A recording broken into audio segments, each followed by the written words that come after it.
Praise the Lord. दोस्तों, हम आपका स्वागत करते हैं आज सुबह की प्रार्थना में। और आज मैं आपसे बात करना चाहता हूं कि हम में से बहुत से भाई बहन हैं जो अपने जीवन में स्टेप नहीं ले पाते हैं। अपने कदमों को, अपने भविष्य को बिल्ड करने के लिए अपने कदमों को नहीं बढ़ा पाते हैं। वे चिंतित रहते हैं, परेशान रहते हैं कि अगर मैंने ये कदम बढ़ाया, यदि मैंने ये काम किया तो क्या होगा, क्या होगा आगे। कहीं मैं परीक्षा में न पड़ जाऊं, कहीं मुसीबत में न पड़ जाऊं। तो इन बहुत से कारणों की वजह से वे कभी भी अपने जीवन में स्टेप नहीं ले पाते हैं। लेकिन आज सुबह में मैं आपको उत्साहित करना चाहूंगा कि यदि परमेश्वर ने आपसे बात की है, यदि परमेश्वर की आवाज को आपने सुना है, तो आप जरूर से स्टेप बढ़ाएं, कदमों को बढ़ाएं। मैं ये नहीं कह रहा हूं कि आप स्वयं पर निर्भर होकर कदमों को बढ़ाएं, नहीं। मेरा कहने का मतलब है आप परमेश्वर के वचन पर निर्भर होकर कदमों को बढ़ाएं। यदि परमेश्वर आपसे अपने वचन के द्वारा कुछ बातें किया हैं और तब भी आप स्टेप लेने से डर रहे हैं, घबरा रहे हैं, तो मैं आपसे कहूंगा कि आपको जरूर से स्टेप लेना चाहिए। और बहुत से भाई बहन हैं, जैसे किसी जॉब के लिए उन्हें कदम बढ़ाना है तो वो नहीं बढ़ा पाते। क्या होगा? कभी कोई बिजनेस वो खोलना चाहते हैं, बिजनेस स्टार्ट करना चाहते हैं, लेकिन कदम नहीं बढ़ा पाते। कोई शादी करना चाहता है, लेकिन उसके मन में तो इच्छा है, लेकिन स्टेप नहीं बढ़ा पाते, क्योंकि आगे क्या होगा। भविष्य का एक अजीब सा डर उनके मन में रहता है, नुकसान का, हानि का डर रहता है। क्या होगा, कैसे होगा, ये उनके अंदर सवाल होते हैं और इसके अंदर उन्हें एक डर दिखाई देता है, जिसके कारण वो अपने जीवन में कभी भी कोई विश्वास का कदम नहीं उठा पाते हैं। लेकिन आज जिस सुबह में मैं आपको उत्साहित करना चाहूंगा कि बाइबल में हम एक व्यक्ति के विषय में पढ़ते हैं जिसने एक बहुत बड़ा कदम उठाया। परमेश्वर ने उससे कहा कि तो अपना सब कुछ छोड़ दे, सब कुछ छोड़ दे, अपना गांव, अपने रिश्तेदार, अपनी जगह, अपना घर, अपना बिजनेस, सब कुछ छोड़ और मेरे पीछे हो ले। जहां जो जगह मैं तुझे बताऊंगा तो वहां चले जाना। और जानते हैं उसने क्या किया? उसने अपना पूरा सामान पैक किया, अपने पत्नी को तैयार किया, अपने साथ में अपने भतीजे को उसने तैयार किया, अपने जानवरों को उसने तैयार किया, और जो कुछ सामान उनके पास था उसे भी उसने पैक किया। और उसने अपना घर छोड़ दिया, अपने रिश्तेदार छोड़ दिए, अपने गांव छोड़ दिया, अपने खेत छोड़ दिए, और वो चल पड़ा। जानते हैं कहां? एक ऐसे देश को जाने के लिए जिसे वो जानता भी नहीं है, जहां का उसे रास्ता भी नहीं पता। लेकिन केवल उसने विश्वास का एक कदम बढ़ाया। और कैसे विश्वास का? परमेश्वर की आवाज पर उसने विश्वास रखा कि जो मुझे आवाज दे रहा है वो विश्वास योग्य है। अच्छा, परमेश्वर ने उसे पूरा रोड मैप नहीं बताया कि तू इस नगर से इस नगर जाएगा, यहां से बाएं मुड़ना, यहां से दाएं मुड़ना, ये रास्ता है, वहां पर तुझे वो लोग मिलेंगे। कुछ भी नहीं, कुछ भी नहीं बताया परमेश्वर ने उससे। परमेश्वर ने कहा बस तू छोड़ और चल, और वो चल पड़ा। हम लोग पढ़ते हैं उत्पत्ति किताब उसका 12 अध्याय 5 पद से, यदि आप पढ़ेंगे तो लिखा है, और अब्राहम अपनी पत्नी सारे और अपने भतीजे लूत को और जो धन उन्होंने इकट्ठा किया था और जो प्राणी उन्होंने हारान में प्राप्त किए थे, सबको लेकर कनान देश में जाने को निकल चला। सबको लेकर। और लिखा है और वे कनान देश में आ भी गए। वहां परमेश्वर ने उससे आवाज दी और वो वहां से जब चला, अब वो कनान देश पहुंच गया है। अब कैसे पहुंचा? परमेश्वर ने उसे कोई रोड मैप नहीं दे रखा। परमेश्वर ने उसे जगह बताया कि कनान देश मैं तुझे लेकर के जाऊंगा, तू अपने घर से निकल। और वो चल पड़े, वो चल पड़े उस देश के लिए। उन्हें नहीं पता वो देश कैसा है, कनान देश कैसा है, उन्हें कुछ भी नहीं पता वहां के बारे में, रास्ता नहीं पता वहां के बारे में। लेकिन किसी भी चिंता, किसी भी फिक्र के वो चल पड़े, क्योंकि वो इस बात को जानते थे कि जो मेरे साथ में है वो विश्वास योग्य है, जो मुझे बुला रहा है वो विश्वास योग्य है। वो मुझे छोड़ेगा नहीं, वो मुझे त्यागेगा नहीं, वो मेरे साथ में बना रहेगा। और यदि मुझे बुला रहा है तो उसका कुछ ना कुछ उद्देश्य जरूर से है। और वो चल पड़ा और पहुंच भी गया, उस जगह पे पहुंच भी गया। कई बार बहुत सारे भाई बहन इसलिए कदम नहीं उठा पाते क्योंकि उन्हें पूरा रोड मैप नहीं दिखता। वे सोचते हैं अगर मैं एक कदम उठाऊंगा तो इसके बाद क्या होगा। मैं आपसे कहना चाहूंगा, यदि आप एक कदम उठाएंगे, परमेश्वर आपको एक और कदम दिखाएंगे। यदि आप एक और कदम बढ़ाएंगे, परमेश्वर आपको एक और कदम रास्ता दिखाएंगे। धीरे धीरे धीरे धीरे। ऐसा नहीं होता कि जब आप गाड़ी स्टार्ट करते हैं, आपने यहाँ से अगर किसी दूसरे शहर में जाना है तो आपके सामने पूरा रोड मैप आ जाए। नहीं होता। आपको धीरे धीरे रोड पे चलना होता है बस। यदि आप जीपीएस भी लगाएंगे तो वो भी आपको धीरे धीरे दिखाता है, पूरा आपके सामने नहीं आएगा। धीरे धीरे जैसे जैसे आपकी गाड़ी आगे बढ़ेगी वैसे वैसे आपको रोड दिखाई देगी, सड़क दिखाई देगी, रास्ता दिखाई देगा। ऐसे ही परमेश्वर में है। जब हम विश्वास में चलते हैं, जब हम अपने कदमों को बढ़ाते हैं, जब हम उसके पीछे चलना शुरू करते हैं, तो धीरे धीरे धीरे धीरे हमारे लिए रास्ते खुलते चले जाते हैं। बहुत सारे भाई बहन कुछ समय मसीह में रहते हैं और फिर विश्वास से पीछे हट जाते हैं। कहते हैं कि कुछ तो आशीषें मिली नहीं हमको। कैसे मिलेंगी? आप तो चले ही नहीं। आपको चलना है।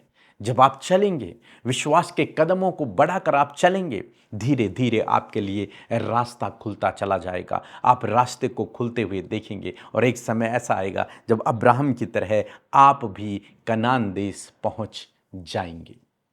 उस कनान देश में जहां आशीषें ही आशीषें हैं, वहां आप पहुंच जाएंगे। बशर्ते आपको विश्वास के कदमों को बढ़ाकर धीरे धीरे उसके पीछे चलते रहना है। यदि आप सोचेंगे, यदि मैं इस रास्ते पर चल रहा हूं, कुछ तो दिखाई दे नहीं रहा, आगे तो पूरा जंगल है, कैसे मैं जाऊं? हो सकता है अब्राहम ने भी जब कदमों को बढ़ाया हो तो उसे रास्ता भी नहीं पता। वो पूछ रहा हो लोगों से कि कनान देश जाने का कौन सा रास्ता है, कैसे जाना है। पैदल गया होगा या किसी और चीज से गया होगा, कैसे गया होगा नहीं पता,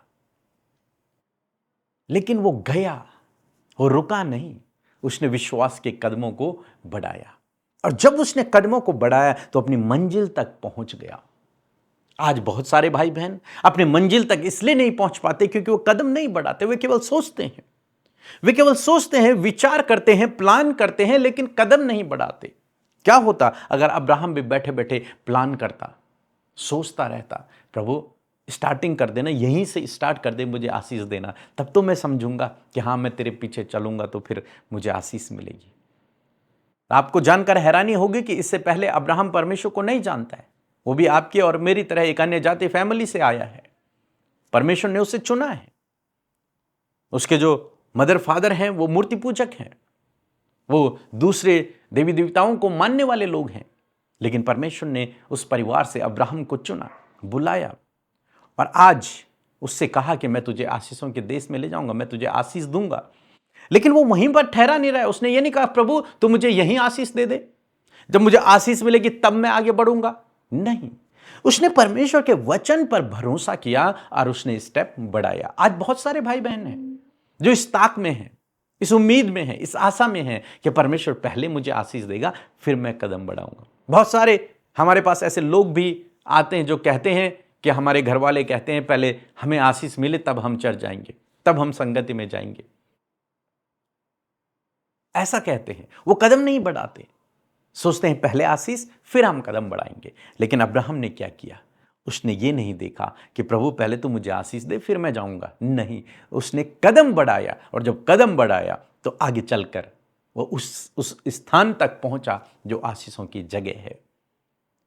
फिर हम 6 पद में क्या देखते हैं कि ये लिखा है, उस देश के बीच में जाते हुए अब्राहम शेकेम में जहां मोरे का बांज वृक्ष है पहुंचा। उस समय उस देश में कनानी लोग रहते थे।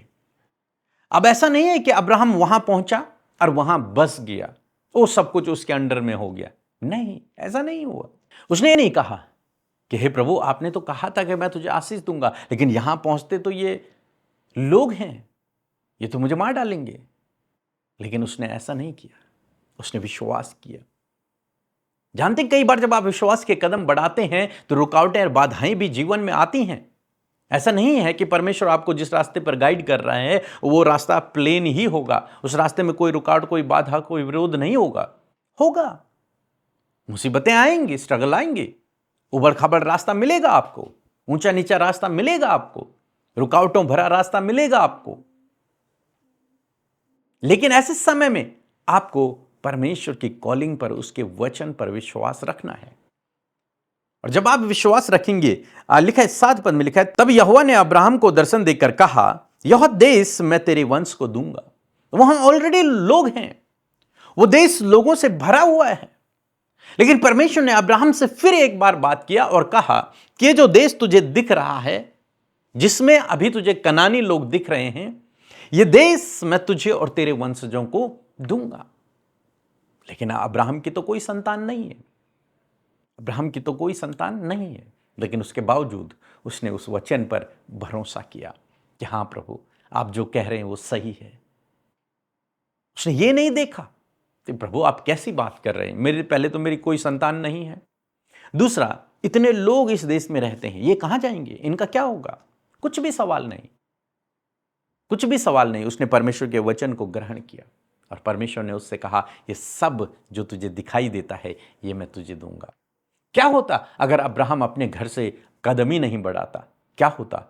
तो मैं सोचता हूं परमेश्वर कभी उससे ये वादा नहीं कर पाते कि ये पूरा देश मैं तुझे और तेरे वंशजों को दूंगा। शायद आज वो विश्वास का पिता नहीं कहलाता, लेकिन उसने क्या किया, विश्वास किया, कदमों को बढ़ाया। जब उसने कदमों को बढ़ाया, परमेश्वर ने उससे वहां तक, कनान देश तक पहुंचाया। जब उसे वहां रुकावटें बाधाएं दिखाई दे रही हैं, परमेश्वर ने कहा ये सब मैं तुझे दे दूंगा, ये सारी रुकावटें बाधाएं मैं दूर करूंगा, ये सब कुछ मैं तेरे वंश को दूंगा। कई बार जब आप कदमों को बढ़ाते हैं, विश्वास के कदमों को बढ़ाते हैं, रुकावटें बाधाएं आती हैं, वहां पर लोग निराश हो जाते हैं, दुखी हो जाते हैं, चिंतित हो जाते हैं, परेशान हो जाते हैं कि अब क्या होगा। यहां तो मैं प्रभु की इच्छा के अनुसार आया था, प्रभु की कॉलिंग के अनुसार आया था, फिर ये प्रॉब्लम क्यों, ये रुकावटें क्यों, ये बाधाएं क्यों, ये मुसीबतें क्यों। लेकिन मैं आपको उत्साहित करना चाहूंगा, बहुत जल्द परमेश्वर उन रुकावटों, उन बाधाओं को आपके जीवन से दूर करेगा, उन प्रॉब्लम्स को आपके रास्ते से दूर करेगा, उन रुकावटों को आपके रास्ते से दूर करेगा और आपके लिए सीधा रास्ता वो बनाएगा। क्योंकि जो वादा उसने आपसे किया है वो अपने वादे के प्रति विश्वास योग्य है, विश्वास योग्य है, वो आपके लिए मार्ग बनाएगा। लिखा है आगे, और उसने वहां यहोवा के लिए जिसने उसे दर्शन दिया था एक वेदी बनाई।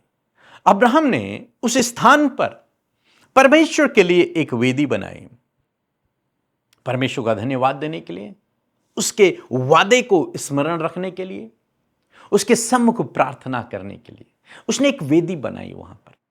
आप जानते हैं, अब्राहम अपने घर से चला, अपना घर छोड़कर कनान देश पहुंचा, तो उसने सबसे पहले अपना घर नहीं बनाया, उसने अपना तंबू नहीं लगाया, उसने सबसे पहले वेदी बनाई, परमेश्वर की वेदी बनाई, जहां पर वो बैठेगा और परमेश्वर की आराधना करेगा, या फिर उसको धन्यवाद देगा, या फिर उसकी वाचा को स्मरण करेगा। उसके बाद उसने तंबू लगाया होगा, उसके बाद वो वहां पर ठहरे, लेकिन पहले उसने वेदी बनाई। आज बहुत सारे भाई बहन हैं जो अपने जीवन में आशीष चाहते हैं, लेकिन मैं आपसे कहूंगा पहले वेदी बनाएं।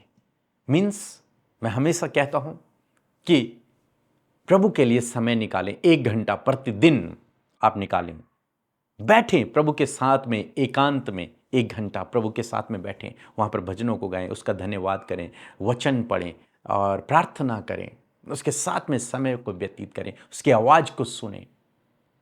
और जब आप ऐसा करेंगे, निश्चय परमेश्वर आपको आशीष पे आशीष, आशीष पे आशीष देता चला जाएगा। हम यहां पर अब्राहम के जीवन से सीखते हैं कि उसने विश्वास के कदम को बढ़ाया। आज बहुत सारे लोग हैं जो विश्वास के कदम को नहीं बढ़ा पा रहे। मैं ऐसे विश्वास की बात कर रहा हूं जो आपको परमेश्वर के वचन से मिल रहा है। मीन्स यदि परमेश्वर ने आपसे बात की है तो ऐसे नहीं हवा में मैं कदम उठाने के लिए नहीं कह रहा हूं कि आप अपनी इच्छा से कोई कदम उठा लें या फिर अपनी योजना से कोई कदम उठा लें। नहीं, परमेश्वर पर भरोसा रखकर, अपनी ज्ञान बुद्धि, अपने समझ पर नहीं, अपने टैलेंट पर नहीं, परमेश्वर के वचन पर भरोसा रखकर आप कदम बढ़ाएं। आप उसके पास जाएं, परमेश्वर के पास जाएं, उससे पूछें, प्रभु ये काम मैं करना चाहता हूं अपनी लाइफ में, अपने जीवन में मैं ये काम करना चाहता हूं, आप मुझसे बातचीत करें, क्या मुझे ये काम करना चाहिए या फिर नहीं करना चाहिए, या फिर अभी रुकना चाहिए, या फिर मुझे अभी कदम बढ़ाना चाहिए। निश्चय जैसे परमेश्वर ने अब्राहम से बात किया, वैसे ही प्रभु आपसे भी बात करेगा। निश्चय वो बात करेगा। एक समय था मेरे जीवन में जब प्रभु ने मुझसे अपने वचन से बात की कि सब कुछ छोड़ और मेरे पीछे हो ले। तब मैं एक ऑफिस में जॉब किया करता था। लेकिन जब मैंने परमेश्वर की आवाज़ को सुना, मैंने प्रार्थना किया, उसके बाद मैंने रिजाइन दिया, अपनी उस जॉब को मैंने छोड़ा और मैं प्रभु के पीछे चल पड़ा। मुझे नहीं पता था कि मुझे जॉब छोड़ने के बाद करना क्या है, कुछ नहीं पता। मैं कोई लीडर नहीं था, मैं कोई चर्च का पास्टर नहीं था, मैंने कोई ट्रेनिंग नहीं की थी, मैं किसी संस्था में भी काम नहीं, कुछ नहीं जानता था, मैं कुछ भी नहीं। एक छोटी सी कलीसिया थी और उस कलीसिया में मैं एक विश्वासी की तरह जाया करता था, बस इतना मेरा बैकग्राउंड था। लेकिन उस समय परमेश्वर ने मुझे आवाज दी और मैंने अपनी जॉब छोड़ी, मैं प्रभु के पीछे चल पड़ा विश्वास से। और जानते हैं क्या हुआ? एक समय, कुछ दिनों बाद, 1 या 2 महीने बाद मुझे ऐसा महसूस हुआ कि मैंने अपनी लाइफ में गलत निर्णय ले लिया, क्योंकि अब पैसा भी नहीं है, क्या करना है कुछ पता नहीं, कोई गाइड करने वाला नहीं। क्या करूं? मसीह में भी करूं तो करूं क्या, कुछ नहीं पता। अचानक से मार्केट में मेरी मुलाकात एक भाई से होती है और वो भाई मुझे एक ऑर्गेनाइजेशन को इंट्रोड्यूस करवाते हैं और कहते हैं कि यदि आप सेवा करना चाहते हैं तो हमारे साथ में आप सेवा कर सकते हैं। तो मैंने कहा ठीक है। मैंने उनसे बातचीत करी। दूसरे ही दिन मेरा इंटरव्यू हुआ और उसी दिन उन्होंने मुझे सेलेक्ट कर दिया। फिर कई सालों तक मैंने उस संस्था में अपनी सेवा को दिया। परमेश्वर मार्ग बनाएगा, परंतु कब? जब आप एक विश्वास का कदम उठाते हैं। परमेश्वर की आवाज के द्वारा, परमेश्वर की आवाज को सुनकर जब आप विश्वास का कदम उठाते हैं तो परमेश्वर आपके लिए फिर रास्ता बनाते हैं। जब आप उस रास्ते पर चलते हैं फिर आपके लिए दरवाजा खुलता है, फिर आप उस पर चलते हैं फिर आपके लिए दरवाजा खुलता है। परमेश्वर 10 साल का रोड मैप आपको नहीं बता देंगे, वो आपको स्टेप बाय स्टेप गाइड करेंगे, स्टेप बाय स्टेप गाइड करेंगे। और जैसे आप उन कदमों को बढ़ाते चले जाएंगे, आपके लिए रास्ते खुलते चले जाएंगे। मैं आशा करता हूं आप समझ गए होंगे इस वचन को कि आपको विश्वास के कदमों को बढ़ाना है। जानते, जब यरदन नदी में याजकों के कदम पड़े तो पानी 2 भाग होने लगा। कदम, जब तुम्हारे कदम पड़ेंगे, कदम विश्वास के कदम जब आप बढ़ाओगे तो आपके लिए रास्ते अपने आप बनते चले जाएंगे। और यदि आप विश्वास के कदम ही नहीं बढ़ाओगे, आप सोचते रहोगे क्या होगा, कैसे होगा, क्या काम करूं, क्या ना करूं, क्या बिजनेस करूं, क्या ना करूं, शादी करूं कि ना करूं, ये स्टेप लूं कि ना लूं, यदि आप ये ही सोचते रहोगे तो आप आगे नहीं बढ़ पाओगे। आपको अपने जीवन में एक समय स्टेप लेना ही होगा, वो जरूरी है। तभी आप परमेश्वर की आशीषों को अपने जीवन में देख पाओगे, तभी आप बंद दरवाजों को अपने जीवन में खुलते हुए देख पाओगे। स्टेप तो आपको लेना ही पड़ेगा, परमेश्वर की आवाज के अनुसार, अपनी आवाज के अनुसार नहीं, वचन के अनुसार। उसने कहा है स्टेप लें। यदि आपसे नहीं कहा है, प्रार्थना कीजिए, वचन पढ़िए, प्रभु से कहिए प्रभु मुझे गाइड कीजिए। वो आपको गाइड भी करेंगे, वो आपको रास्ता दिखाएंगे, वो आपको स्टेप लेने के लिए एक वचन भी देंगे कि इस वचन पर विश्वास करके तू स्टेप बढ़ा, मैं तेरे साथ में रहूंगा। क्योंकि अभी तक बाइबल में हम ऐसा ही देखते हैं कि परमेश्वर ने अपने लोगों को गाइड किया, उनसे वादा किया। जब वो डिस्करेज हुए, अब्राहम जब डिस्करेज हुआ कनान देश में कनानियों को देखकर, लोगों को देखकर, उसी समय परमेश्वर ने उससे वादा किया कि ये सब मैं तुझे दूंगा। फिर वो मोटिवेट हुआ, फिर वो आगे बढ़ने लगा। मैं आशा करता हूं आप समझ गए होंगे। प्रभु आपको इस वचन के द्वारा बहुत आयत से आशीष दे।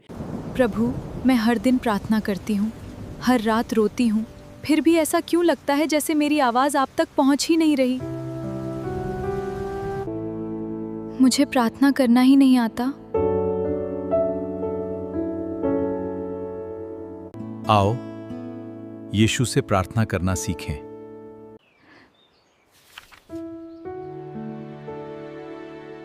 धन्यवाद प्रभु, अब मैं समझ गई। जो हर बंद दरवाजे को खोल सकती है। यदि आप भी बाइबल के अनुसार प्रार्थना करना सीखना चाहते हैं, मंगवाइए अपनी प्रति। आइए हम लोग प्रार्थना करेंगे। प्रभु यीशु मसीह, मैं आपका धन्यवाद करता हूँ इस भाई इस बहन के लिए प्रभु, और विशेषकर इस सुंदर भोर के लिए पिता परमेश्वर। हम धन्यवाद करते हैं कि आपने हम सबको सुरक्षित रखा, एक नया दिन प्रभु आपने हमें दिया है प्रभु जी। पिता, प्रार्थना है आज का दिन इनके लिए खुशहाल हो प्रभु, अच्छा हो पिता परमेश्वर, आशीषमय हो पिता परमेश्वर। प्रभु इनके लिए बंद दरवाजे आज खुलें, इनके काम आज बने प्रभु, रुकावटें बाधाएं इनके रास्ते से दूर हों प्रभु जी। और पिता परमेश्वर इनके रुके हुए काम बने, इन्हें आप सुरक्षित रखें प्रभु जी। पिता, हर एक खतरे मुसीबत दुर्घटनाओं से आज इन्हें बचाएं पिता परमेश्वर। प्रभु, जिस भी व्यक्ति से आज ये मिलने जाते हैं प्रभु अपने काम के प्रति पिता परमेश्वर, प्रभु होने पाए वो सफल हो प्रभु जी। धन्यवाद करते हैं पिता परमेश्वर। प्रार्थना करते हैं इस भाई इस बहन के लिए जो अपने जीवन में स्टेप नहीं उठा पा रहे हैं, वो शादी के क्षेत्र में हो, जॉब के क्षेत्र में हो, बिजनेस के क्षेत्र में हो, सेवा के क्षेत्र में हो, या जीवन के किसी भी क्षेत्र में हो, जो कदमों को नहीं उठा पा रहे हैं किसी डर के कारण, किसी घबराहट के कारण, किसी क्या होगा कैसे होगा इन बातों के कारण। लेकिन आज मैं आपसे प्रार्थना करता हूँ प्रभु, अपने बच्चों पर अपने वचनों को, अपनी योजना को, अपने प्लान को आप प्रकट करें प्रभु जी। पिता, इनसे बातचीत करें ताकि ये तेरे वचन पर विश्वास रखकर प्रभु अपने कदमों को बढ़ा सकें। और जब ये कदमों को बढ़ाते हैं आज के वचन को सुनकर प्रभु जी, तो इनके कदमों को आप स्थिर करना, इनके साथ में आप होना प्रभु जी। और जिस भी कदम को ये उठाते हैं विश्वास के द्वारा प्रभु, इनके लिए बंद दरवाजे खोल देना, इनके रास्ते को प्रभु जो उबड़ खाबड़ है उससे समतल कर देना प्रभु। हर एक रुकावट, हर एक बाधा को इनके जीवन से दूर करना प्रभु। धन्यवाद करते हैं। हर एक बीमारी, हर एक रोग इनके शरीर से चला जाए यीशु के नाम में। उस जगह पर हाथ रखें जहां पर आप बीमार हैं और उस बीमारी को कहें, यीशु नासरी के नाम से मेरे शरीर से चली जा, in the name of Jesus. Yeshu के नाम से मैं आज्ञा देता हूं इस भाई इस बहन के शरीर में जो बीमारी है, जहां पर इन्होंने हाथ रखा है, यीशु के नाम में इन्हें छोड़कर जाओ, out in the name of Jesus. छोड़ दो इन्हें, इनका शरीर चंगा हो जाए, रिस्टोर हो जाए यीशु के नाम में, रिकवर हो जाए यीशु के नाम में, इनके अंग प्रॉपर काम करने लगे यीशु के नाम में, इनकी रिपोर्ट्स बदल जाएं यीशु के नाम में, अंग नए हो जाएं यीशु के नाम में। धन्यवाद करते हैं, नई सामर्थ्य से आप इन्हें भरे प्रभु जी, ताकत बल आप इन्हें दें प्रभु जी। धन्यवाद करते हैं, सारी आदर और महिमा आपको देते हैं प्रभु। पिता, इनके भविष्य को तेरे हाथों में देते हैं, हर एक चिंता परेशानी से आप इन्हें बचाएं प्रभु, इनके भविष्य को आप सिक्योर करें, आशीषमय करें। धन्यवाद करते हैं, इनके परिवार पर तेरी आशीष हो प्रभु, इनके परिवार से हर एक लड़ाई झगड़ा दूर हो, हर एक दुख बीमारी दूर हो, हर एक अशांति दूर हो, और प्रभु तेरी शांति, तेरा प्रेम, तेरा मेल मिलाप इनके परिवार में आए, इनका परिवार एक आशीषित परिवार हो।